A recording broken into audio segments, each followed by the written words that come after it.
পুরো পৃথিবী জুড়ে বাজছে তৃতীয় বিশ্বযুদ্ধের দামামা। একদিকে ইরান ইসরায়েল, অন্যদিকে ইউক্রেন ও রাশিয়া। যুদ্ধ ঘিরে পারমাণবিক তথা তৃতীয় বিশ্বযুদ্ধের মারাত্মক ঝুঁকিতে বিশ্ব।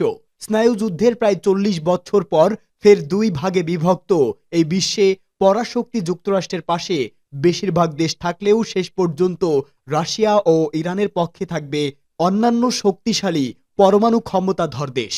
ইউক্রেনের পাশে দাঁড়িয়েছে যুক্তরাষ্ট্র, ন্যাটোভুক্ত ইউরোপীয় দেশগুলো। অন্যদিকে রাশিয়াকে সমর্থন দিয়ে যাচ্ছে উত্তর কোরিয়া, ইরান ও চীন। ইউক্রেন, রাশিয়া, ইরান ও ইসরায়েলের যুদ্ধ যদি ছড়িয়েই পড়ে, তাহলে নিশ্চিতভাবেই রাশিয়া ও ইরানের মিত্র দেশগুলো তাদের পাশে এসে দাঁড়াবে, এমনটাই বলছেন বিশেষজ্ঞরা।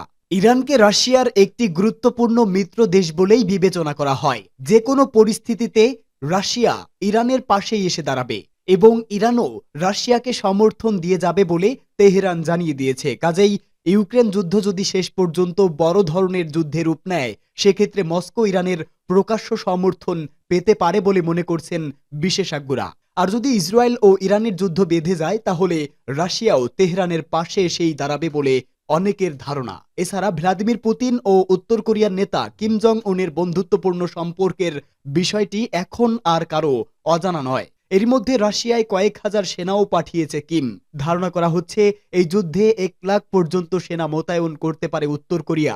তাই বড় ধরনের যুদ্ধ বাঁধলে পুতিন উত্তর কোরিয়ার কাছ থেকেই যে সবচেয়ে বড় ধরনের সেনা অস্ত্র সহায়তা পাচ্ছে, তা নিয়ে কোনো সন্দেহ নেই।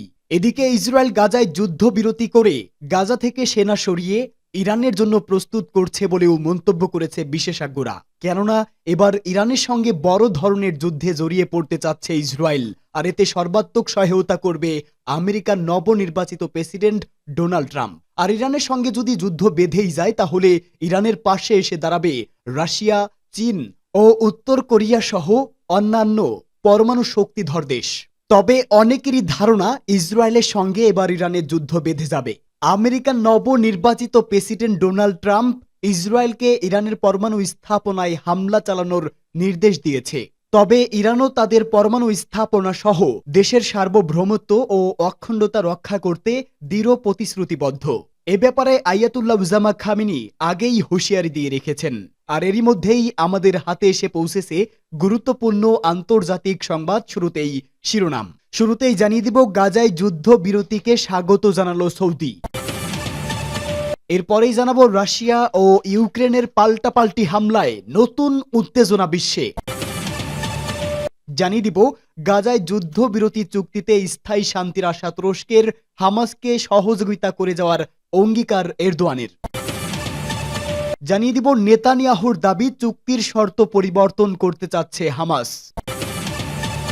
এবং সর্বশেষ জানাবো, প্রথমবারের মতো HTS এর সেনা অবস্থানে ইসরায়েলের হামলা, এবার কি করবে জোলানি। শুনছিলেন সংবাদ শিরোনাম, এবারে বিস্তারিত। তবে তার আগে প্রতিদিনের আপডেট আন্তর্জাতিক সংবাদ সবার আগে পেতে ভিডিওটিতে একটি লাইক দিয়ে চ্যানেলটি সাবস্ক্রাইব করার অনুরোধ রইল।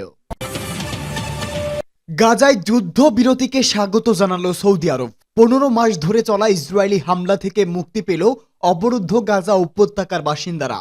ভয়াবহ নৃশংসতার পর গাজায় যুদ্ধবিরতি এবং জিম্মি মুক্তির চুক্তিতে ফিলিস্তিনের স্বাধীনতাকামী সংগঠন হামাস ও দখলদার ইসরায়েল সম্মত হয়েছে। আগামী রবিবার থেকে যুদ্ধবিরতি কার্যকর হবে, খবর আরব নিউজের। মধ্যপ্রাচ্যের প্রভাবশালী দেশ সৌদি আরব গাজায় যুদ্ধবিরতি চুক্তির ঘোষণাকে স্বাগত জানিয়েছে। যুদ্ধবিরতিতে কাতার, মিশর এবং মার্কিন যুক্তরাষ্ট্রের মধ্যস্থতাকারীদের প্রচেষ্টার জন্য কৃতজ্ঞতাও প্রকাশ করেছেন দেশটি। যুদ্ধবিরতি চুক্তি মেনে চলার প্রয়োজনীয়তা, গাজায় ইসরায়েলি হামলা বন্ধ, অধিকৃত ফিলিস্তিনি ভূখণ্ড ও আরব ভূমি থেকে ইসরায়েলি বাহিনী সম্পূর্ণ প্রত্যাহারের উপর জোর দিয়েছে সৌদি আরব। সৌদি আরব বলেছে, যুদ্ধবিরতি চুক্তিটি সংঘাতের অন্তর্নিহিত কারণগুলো মোকাবেলা করে ফিলিস্তিনি জনগণকে তাদের অধিকার সুরক্ষিত করতে কাজ করবে।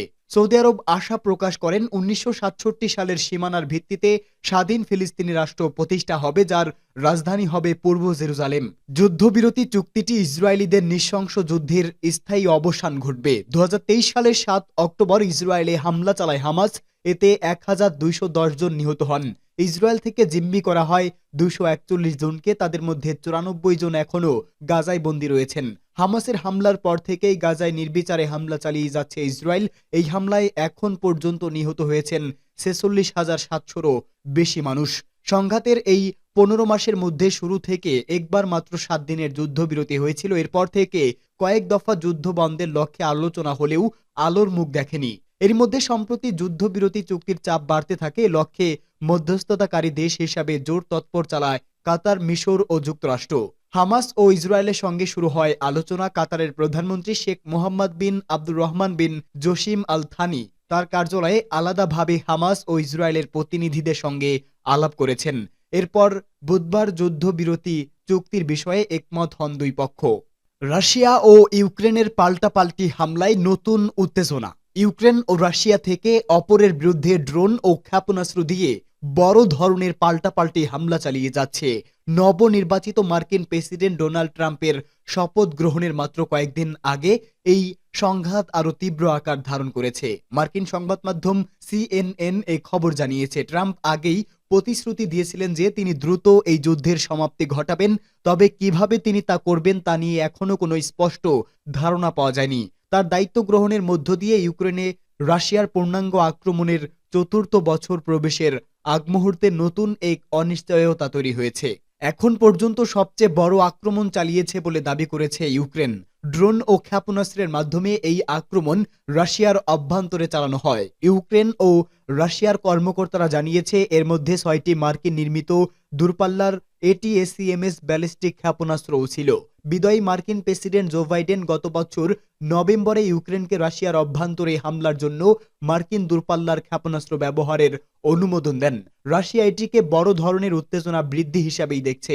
রাশিয়া আগেই হুমকি দিয়েছিল যে এই মার্কিন ক্ষেপণাস্ত্র ব্যবহৃত হলে তারা তাদের নতুন অরেসনিক নামের মাঝারি পাল্লার হাইপারসোনিক ব্যালিস্টিক ক্ষেপণাস্ত্র ব্যবহার করবে। এই ক্ষেপণাস্ত্র এখন পর্যন্ত একবারই নিক্ষেপ করা হয়েছে। ইউক্রেনের সেনাবাহিনী জানিয়েছে তাদের সর্বশেষ হামলায় সামরিক এবং তেল স্থাপনা লক্ষ্যবস্তু করা হয়েছে। তারা বলেছে রাশিয়ার সশস্ত্র আগ্রাসন পুরোপুরি বন্ধ না হওয়া পর্যন্ত এ ধরনের আক্রমণ চালিয়ে যাওয়া হবে।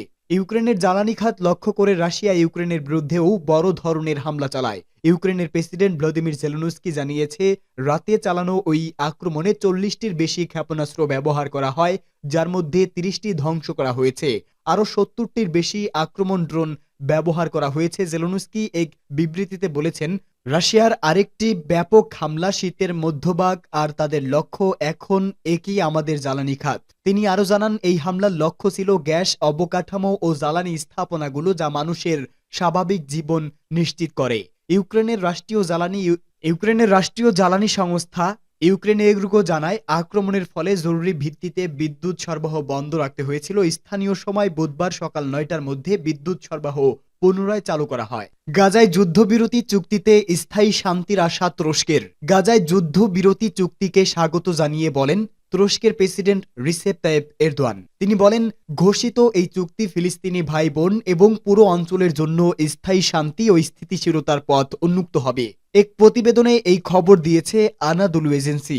এরদোয়ান এক্সে পোস্টে এক বিবৃতিতে বলেন, তুরস্ক গাজার পাশে থাকবে এবং তাদের পুনর্গঠনে সহায়তা করতে সর্বাত্মক প্রচেষ্টা চালাবে। তিনি আরও বলেন, তুরস্ক হামাস ও ইসরায়েলের মধ্যে এই যুদ্ধবিরতি চুক্তিকে স্বাগত জানায়। এরদোয়ান গাজার জনগণের সাহসিকতার প্রশংসা করে বলেন, আমরা ইসরায়েলের অবৈধ ও অমানবিক আক্রমণের বিরুদ্ধে নিজেদের ভূমি ও স্বাধীনতা রক্ষায় বীরত্বপূর্ণ গাজার জনগণকে স্যালুট জানাই। তিনি আরও উল্লেখ করেন, তুরস্ক কখনোই তাদের ফিলিস্তিনি ভাই বোনদের নির্যাতনের বিরুদ্ধে লড়াইয়ে একা রাখেনি এবং ভবিষ্যতেও পাশে থাকবে। এর আগে কাতারের প্রধানমন্ত্রী ও পররাষ্ট্রমন্ত্রী মোহাম্মদ বিন আব্দুর রহমান গাজায় যুদ্ধবিরতি চুক্তি সফল করতে মধ্যস্থতাকারীদের প্রচেষ্টার কথা ঘোষণা করেন। এই চুক্তি আগামী রোববার থেকে কার্যকর হবে। গাজার স্বাস্থ্য মন্ত্রণালয়ের তথ্য অনুযায়ী ইসরায়েলি আগ্রাসনে এখন পর্যন্ত ৪৬,০০০-এর বেশি ফিলিস্তিনি প্রাণ হারিয়েছেন। স্বাস্থ্য মন্ত্রণালয় নির্দিষ্টভাবে হামাস যোদ্ধা এবং বেসামরিক নাগরিকদের মধ্যে পার্থক্য না করলেও তারা জানিয়েছে নিহতদের বেশিরভাগ নারী ও শিশু। নেতানিয়াহুর দাবি, চুক্তির শর্ত পরিবর্তন করতে চাচ্ছে হামাস।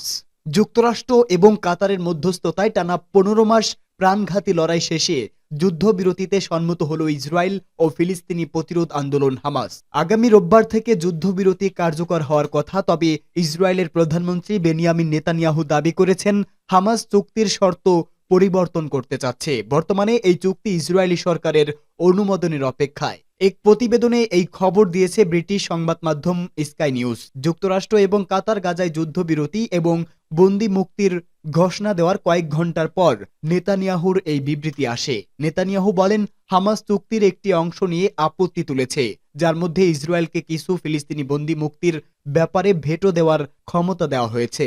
নেতানিয়াহুর অফিস এক বিবৃতিতে জানিয়েছে, অন্যান্য বিষয়ের মধ্যে একটি নির্দিষ্ট ধারা যা ইসরায়েলকে গণহত্যাকারী সন্ত্রাসীদের মুক্তির উপর ভেটো দেওয়ার ক্ষমতা দেয়। সেটির বিপরীতে হামাস এই সন্ত্রাসীদের পরিচয় নির্ধারণে নিজেদের সিদ্ধান্ত চাপিয়ে দিতে চাইছে। বিবৃতিতে আরো বলা হয়েছে, নেতানিয়াহু ইসরায়েলি আলোচক দলকে পূর্বের চুক্তির শর্তে অটল থাকার নির্দেশ দিয়েছেন, তবে হামাস এখনও এই বিষয়ে কোনো প্রতিক্রিয়া জানায়নি। যে কোনো চুক্তি ইসরায়েলের নিরাপত্তা মন্ত্রিসভা এবং পরে সরকারের অনুমোদন প্রয়োজন হবে, কিন্তু তার আগে হামাসের প্রতি পাল্টা অভিযোগ চুক্তি নিয়ে ঝুঁকি তৈরি করছে। এদিকে গাজার স্বাস্থ্য মন্ত্রণালয় জানিয়েছে, চুক্তি ঘোষণার পর থেকে গাজায় ইসরায়েলি বোমাবর্ষণে অন্তত ৪৪ জন নিহত হয়েছে। প্রথমবারের মতো এইচটিএস এর সেনা অবস্থানে ইসরায়েলের হামলা। এবার কি করবেন জোলানি? সিরিয়ার ক্ষমতা দখলকারী হায়াতে তাহরি আসাম বা এইচটিএস এর সামরিক অবস্থানে হামলা চালিয়েছে ইহুদিবাদী ইসরায়েলের সামরিক বাহিনী। সিরিয়ার প্রেসিডেন্ট বাশার আল আসাদ ক্ষমতা ছেড়ে চলে যাওয়ার পর এই প্রথম এইচটিএস এর অবস্থানে ইসরায়েল হামলা করল। ব্রিটেন ভিত্তিক মানবাধিকার সংস্থা সিরিয়ান অবজারভেটিভ ফর হিউম্যান রাইটস বিষয়টি নিশ্চিত করেছে। সংস্থাটি গতকাল জানিয়েছে, ইসরায়েলে একটি ড্রোন সিরিয়ার দক্ষিণ পশ্চিমাঞ্চলীয় কোনেইত্রা প্রদেশে এইচটিএস এর সামরিক বহরের উপর হামলা চালিয়েছে। হামলায় এইচটিএস এর সামরিক অভিযান বিভাগের 2 সদস্য এবং একজন বেসামরিক ব্যক্তি নিহত হয়েছে।